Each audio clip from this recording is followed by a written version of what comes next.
Hello everyone, welcome to यात्री IAS roads to rank. हम parliament revise कर रहे हैं और पार्लियामेंट में हमने पार्लियामेंट के बहुत सारे टॉपिक्स हैं जिसमें से कि हमने 4 टॉपिक डिस्कस कर लिए हैं। And fifth topic is membership of parliament. Topic थोड़ा सा बड़ा है लेकिन we will try to wrap the video in within 10 minutes, ताकि हमारा जो एम है ये छोटी वीडियोस देख के पूरी रिवीजन करनी है लक्ष्मीकांत की, वो डिफीट ना हो। तो मेंबरशिप ऑफ पार्लियामेंट में बहुत सारी चीजें हैं। सबसे पहली जो चीज आती है वो आती है qualification. Qualification for a member. Qualification के लिए सबसे पहली क्वालिफिकेशन आती है सिटीजनशिप। सिटीजनशिप, उसके बाद जो क्वालिफिकेशन है वो ओथ्स ओथ्स आती हैं कि ओथ्स एंड इन्फॉर्मेशन भी लेनी उतनी ही क्या बोलते हैं इंपॉर्टेंट है जितनी की और क्वालिटीज हैं और कंडीशंस हैं। तो ओथ होते हैं। उसके बाद क्या बोलते हैं आपकी as for 25 for Lok Sabha and 30 for Rajya Sabha. As के बाद आपकी जो क्वालिफिकेशन आती है वो आती है पार्लियामेंट जो डिसाइड करे। पार्लियामेंट जो अलग से एडिशनल क्वालिफिकेशंस की कंडीशंस डालती है वो भी आती है पार्लियामेंट में। फिर पार्लियामेंट ने कुछ ना कुछ एक्ट जरूर पास किया होगा जिससे कि कंडीशंस पता चले। तो पार्लियामेंट ने आरपीए एक्ट लिया 1951 और उसमें बताया कि रजिस्टर्ड इलेक्टर होना चाहिए।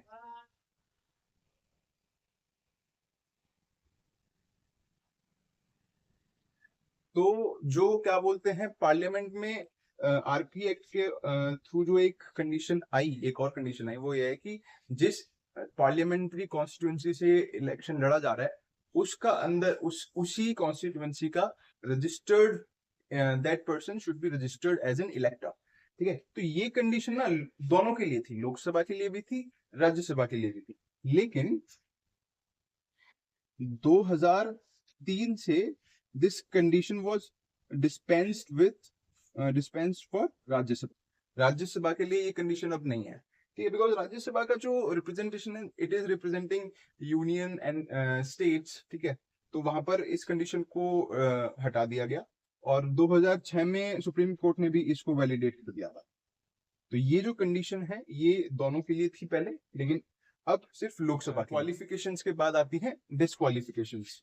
This is the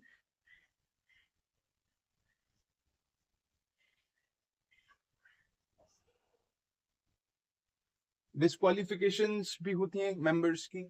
for example, अगर कोई बंदा क्या बोलते हैं इंसॉल्वेंट हो, अनडिस्चार्ज इंसॉल्वेंट हो, अनसाउंड माइंड हो,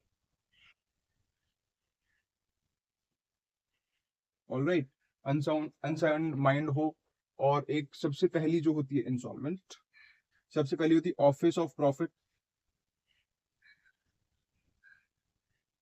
किसी प्रॉफिट मोटिव से किसी ऑफिस को होल्ड ना करते हो। ठीक है, और उसके बाद फिर ये हो गया। उसके बाद फिर जो भी पार्लियामेंट डिसाइड करे, ये तो वो कंडीशंस हैं जो क्या बोलते हैं कॉन्स्टिट्यूशन में लिखी है। कॉन्स्टिट्यूशन में एक और कंडीशन लिखी है पार्लियामेंट से पहले, पार्लियामेंट ऑफिस में एक और कंडीशन लिखी है जो कि है अगर कोई मेंबर फॉरेन कंट्री की सिटीजनशिप को एक्वायर कर लेता है। ये वही है कि अगर किसी ने फॉरेन, हमारे एक इंडिया में सिंगल सिटीजनशिप का कॉन्सेप्ट है, तो अगर उसने किसी दूसरे देश की सिटीजनशिप ले ली तो फिर वो ऑफ कोर्स इनएलिजिबल हो जाता है for getting a seat in any of the house. ठीक है, इसके बाद फिर जो होता है, इसके बाद जो इन कंडीशंस के बाद फिर होती हैं जो भी पार्लियामेंट डिसाइड करे। तो पार्लियामेंट ने ऑलरेडी एक एक्ट बना दिया था, आरपीए 1951। अब इसके अंदर बहुत सारी कंडीशंस आ जाती हैं। अब इसके अंदर लिस्ट आती है पूरी की पूरी कि अगर आप इलेक्शन ऑफेंसेस नहीं करना चाहिए किसी एक मेंबर को। इलेक्शन ऑफेंस ना कमिट हो, करप्ट प्रैक्टिसेस नहीं, corrupt practices is one such. Okay, और एनिमिटी प्रमोट ना की जाए, एनिमिटी प्रमोट ना हो। उसके बाद सोशल क्राइम्स है एक, सोशल क्राइम्स को कोई प्रीच या प्रैक्टिस करता है तो वो भी एक डिस्क्वालिफिकेशन बन जाती है। Social crimes like untouchability in any form, और सती और डाउरी। ठीक है, फिर एक और कंडीशन है, ब्राइबरी भी आती है। आप आप स्टेट की किसी सर्विस में काम कर रहे हैं, and if you are discharged discharged from service of state for disloyalty, disloyalty, ठीक है, और करप्शन। ठीक है, फिर क्या बोलते हैं आप, अगर किसी किसी ऑर्गेनाइजेशन के आप मैनेज एमडी बनते हो या किसी डायरेक्टर बनते हो जहां पर गवर्नमेंट के 25% स्टेक्स हैं, तो वो भी एक डिस्क्वालिफिकेशन क्या बोलते हैं हो जाती है आपकी। तो आरपीए के अंदर बहुत सारी, ये सारी क्या बोलते हैं डिस्क्वालिफिकेशंस लिखी हुई हैं। तो अगर ये सारी चीजें होती हैं, एक और भी होती है कि अगर आप अपने इलेक्शन के जो एक्सपेंडिचर होता है अगर उसको आप लॉन्च करने से फेल हो जाते हो। ठीक है, एक और बहुत इंपॉर्टेंट है इम्प्रिजनमेंट।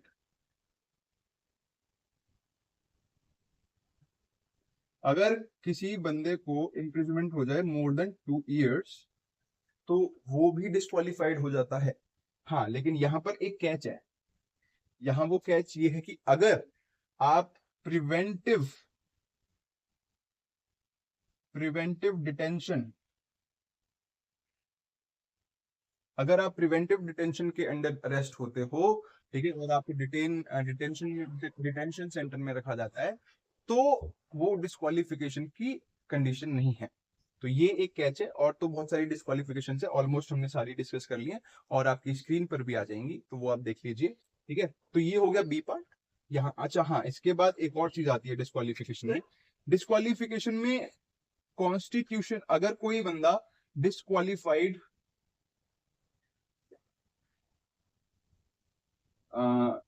मैं इसको यहां लिख देता हूं, अगर कोई डिस्क्वालिफाइड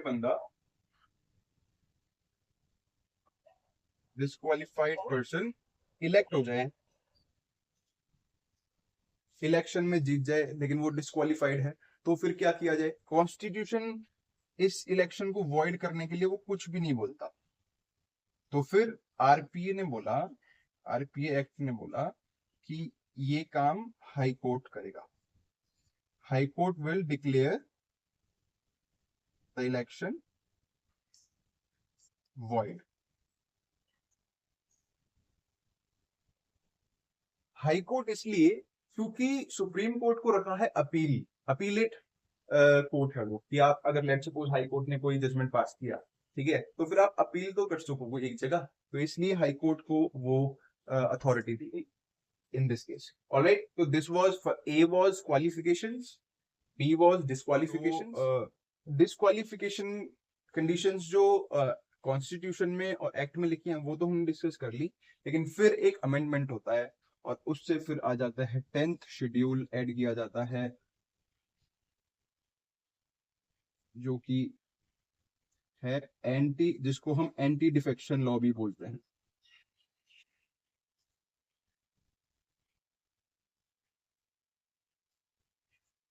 ठीक है, अब एंटी डिफेक्शन के अंदर क्या क्या है वो एक बार हम फटाफट से डिस्कस कर लेते हैं। एंटी डिफेक्शन में यह है कि अगर कोई मेंबर ऑफ पार्लियामेंट कोई अपनी पार्टी से डिफेक्ट करे, और टू एंश्योर कि पार्लियामेंट अच्छी तरह चले, तो एंटी डिफेक्शन लॉ लाया गया। ठीक है, क्योंकि ये है ना कि अगर लेट सपोज आपकी पार्टी के मेंबर कहीं अनरीजनेबल रीजंस की वजह से आपकी पार्टी छोड़ते हैं, हंग पार्लियामेंट हो जाए, और क्या बोलते हैं उसके बाद फिर एक इनस्टेबिलिटी आ जाती है, तो उसको इंश्योर करने के लिए एंटी डिफेक्शन लॉ लाया गया। और इसमें जो होता है वो क्या होता है, इसमें ये बताएंगे, अगर कोई मेंबर है, ठीक है, वो किसी पार्टी से बिलोंग करता है, ठीक है, और वो किसी पार्टी से बिलोंग करता है, और वो वॉलेंटरली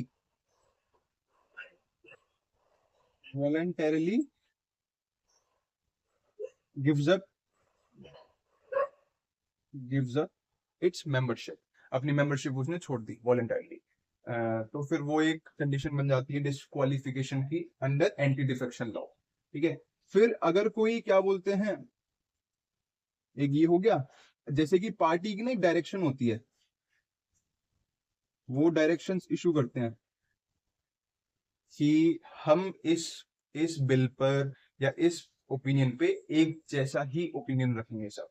ठीक है, ओपिनियन जरूर बदल सकता है, लेकिन जो वोटिंग होगी, जब बात वोटिंग तक आती है, तो हम सारे एक डायरेक्शन में ही वोट करेंगे। तो लेट्स सपोज किसी पार्टी ने कोई डायरेक्शन दी हुई है, और उसी पार्टी का मेंबर एब्सटेन कर दे वोटिंग करने से, एब्सटेन कर दे या फिर वोट डायरेक्शन के अकॉर्डिंग ना करे, तो ये भी एक कंडीशन है अंडर दिस लॉ। ठीक है, उसके बाद जो है वो ये है कि अगर कोई नॉमिनेटेड बंदा है, नॉमिनेटेड मेंबर है, और वो after the expiry of 6 months किसी पार्टी को ज्वाइन कर ले भाई, ठीक है, ये हो जाए, तो ये भी एक कंडीशन बनती है। फिर एक इंडिपेंडेंट मेंबर है,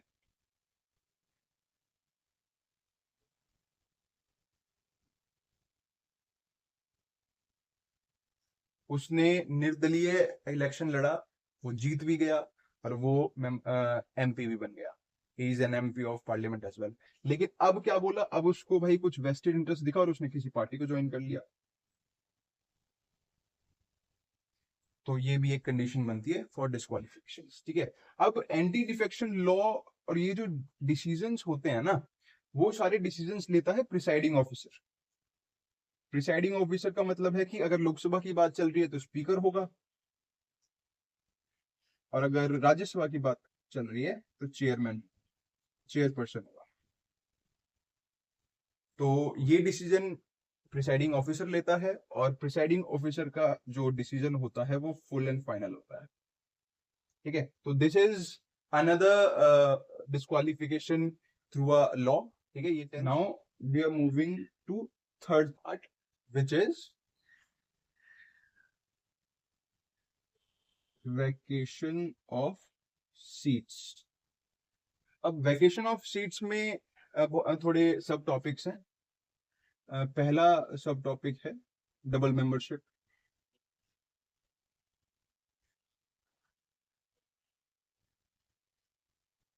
ये इंपॉर्टेंट टॉपिक है, यहाँ पर ना एग्जामिनर आपको कंफ्यूज करके क्वेश्चन पूछ सकता है।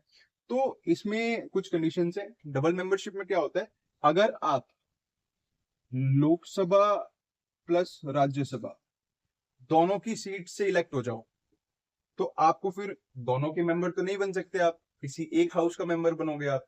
ठीक है, तो आपको फिर ये बोला कि आपको इंटीमेट करना पड़ेगा, इंटीमेट विद इन 10 days कि मैं इस हाउस का मेंबर बना रहना चाहता हूं। अदरवाइज अगर आप इंटीमेशन नहीं कर पाए, तो राज्यसभा की सीट आपको छोड़नी होगी, वैकेट करो।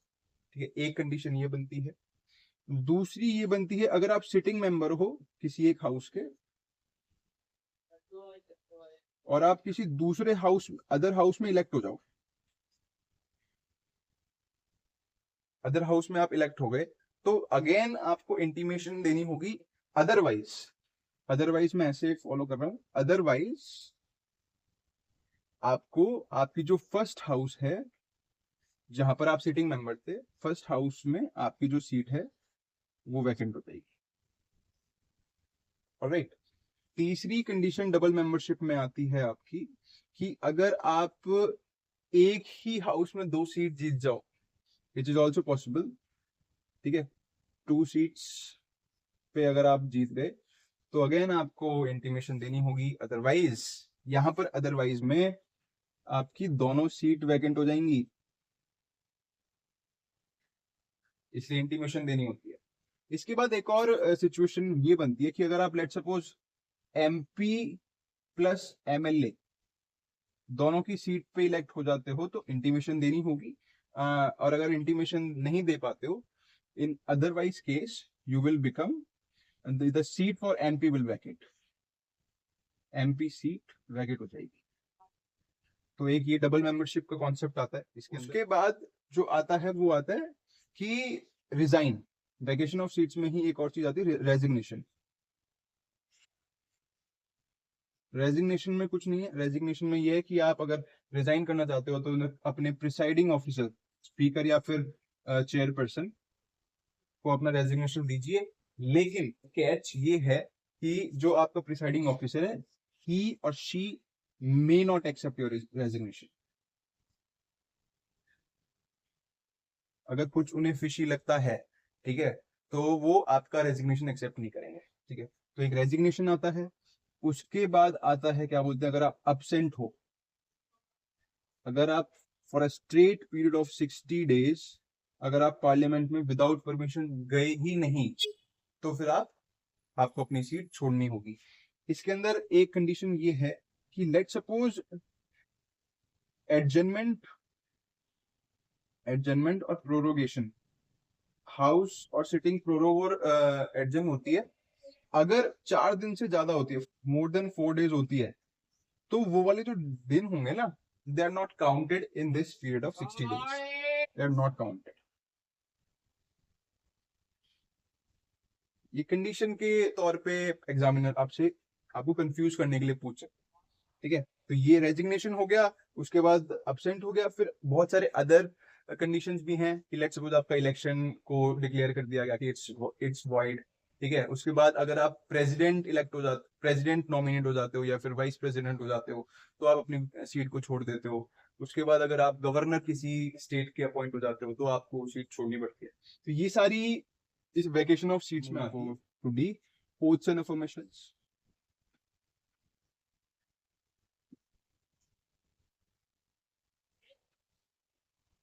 ओथ्स एंड अफर्मेशंस बहुत इंपॉर्टेंट है। ओथ्स एंड अफर्मेशन एक जो मेंबर लेता है वो मेनली 3 तरह की लेता है, एक कॉन्स्टिट्यूशन से, एक कॉन्स्टिट्यूशन, सॉवरेनिटी एंड इंटीग्रिटी, और एक ड्यूटी। तो जब मेंबर एक ओथ लेता है तो वो ओथ ये लेता है कि मैं अपने कॉन्स्टिट्यूशन की रिस्पेक्ट करूंगा, इसके आइडियल्स को फॉलो करूंगा, अपने देश की सॉवरेनिटी और इंटीग्रिटी पर कोई आंच नहीं आने दूंगा, और अपनी ड्यूटी को फेथफुली डिस्चार्ज करूंगा। ये उसने ले ली ओथ। अब अगर आपने ये ओथ नहीं ली तो you are not eligible for parliamentary privileges,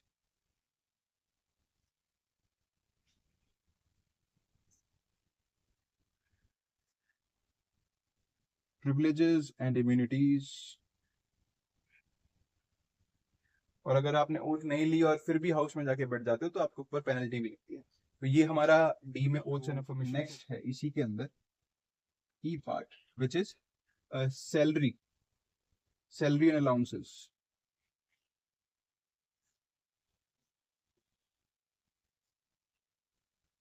salary and allowances में यह है कि पार्लियामेंट इंश्योर, कॉन्स्टिट्यूशन ने इंश्योर किया कि जो भी मेंबर होगा उसको प्रॉपर सैलरी मिले, ताकि वो अपनी ड्यूटी को अच्छी तरह फंक्शन कर पाए। और कॉन्स्टिट्यूशन ने ना पेंशन के बारे में कुछ नहीं बोला, पेंशन प्रोवाइड नहीं करता कॉन्स्टिट्यूशन।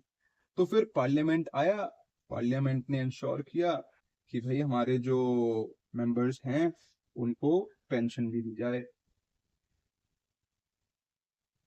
तो ये पेंशन हो गया।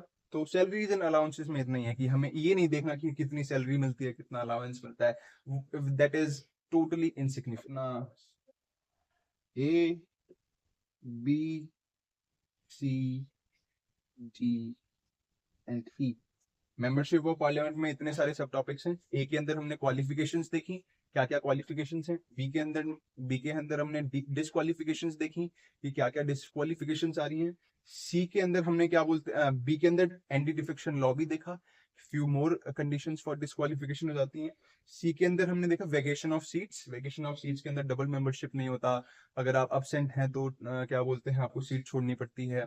अगर आप क्या बोलते हैं डबल मेंबरशिप हो जाती है, उसके अंदर सिचुएशंस हैं, वो सिचुएशंस बहुत इंपॉर्टेंट है। ठीक है, उसके बाद बहुत सारी अदर कंडीशंस भी हैं। अगर आप प्रेसिडेंट अपॉइंट हो नॉमिनेट हो जाते हैं तो फिर आपको सीट वैकेट करनी होती है। ठीक है, तो वो हमने इसमें देखी। डी के अंदर हमने क्या बोलते हैं ओथ्स एंड अफर्मेशंस देखे कि ओथ लेनी होती है, it is a must to be an eligible for parliamentary privileges and immunities. And in the last segment we talked about salaries and allowances, और उसमें ये पढ़ा कि कॉन्स्टिट्यूशन ने पेंशन का प्रोविजन नहीं दिया था, पार्लियामेंट ने एक्ट लाकर वो पेंशन का प्रोवाइड किया। और क्वेश्चन ऐसे बन सकता है ना कि constitution ensures pension to every sitting member of house, तो यहाँ पर क्वेश्चन गलत हो जाएगा क्योंकि कॉन्स्टिट्यूशन इंश्योर नहीं करता। तो इस चीज का हमें बहुत ध्यान देना होता है as far as our polity UPSC prelims questions are concern. उसके बाद एक और चीज भी है इस सैलरी एंड अलाउंसेस में, जो कि ये बोलती है कि जो स्पीकर है उसके डेप्यूटी है, जो चेयरपर्सन है और उसका डेप्यूटी है, डेप्यूटी चेयरपर्सन है, इनकी जो सैलरीज एंड अलाउंसेस होते हैं वो चार्ज एक्सपेंडिचर में आते हैं from consolidated fund of India. तो जो हमारे पार्लियामेंट में एक फंड है कुछ, जिसमें से कि एक सबसे इंपॉर्टेंट है कंसोलिडेटेड फंड ऑफ इंडिया। ठीक है, उसमें से चार्ज एक्सपेंडिचर का मतलब ये है कि इस प्रोविजन को वोट नहीं किया जाएगा। ये नहीं है कि whether you agree with this और नॉट, ये हमें देना ही देना होगा to ensure security of the position. ठीक है, तो इन स्पीकर, चेयरपर्सन, डेप्यूटी स्पीकर और डेप्यूटी चेयरपर्सन, इनके पास ये प्रिविलेज होता है। तो alright gentleman, this was the fifth topic of parliament chapter. थोड़ा सा टाइम ज्यादा लग गया, लेकिन अब एक दो टॉपिक्स पार्लियामेंट में ऐसे हैं कि वो थोड़े से बड़े हैं, लेकिन we will try to make it as concise और एज स्मॉल एज पॉसिबल। ठीक है, तो ये हम करेंगे। तो alright gentleman, let's wrap this up. और हमें सिर्फ फोकस दो चीजों पे करना है, revision and answer writing. Answer writing के लिए आप you can join UPSC writers club, और उसके लिए कुछ जो मॉडल आंसर्स होते हैं वो इस चैनल पे भी अपलोड होंगे। ठीक है, तो वो आप देख सकते हो और उसके बाद आप उसको अटेम्प्ट कर सकते हो, and you can post your answer on that channel. और alright gentleman, bye bye, take care.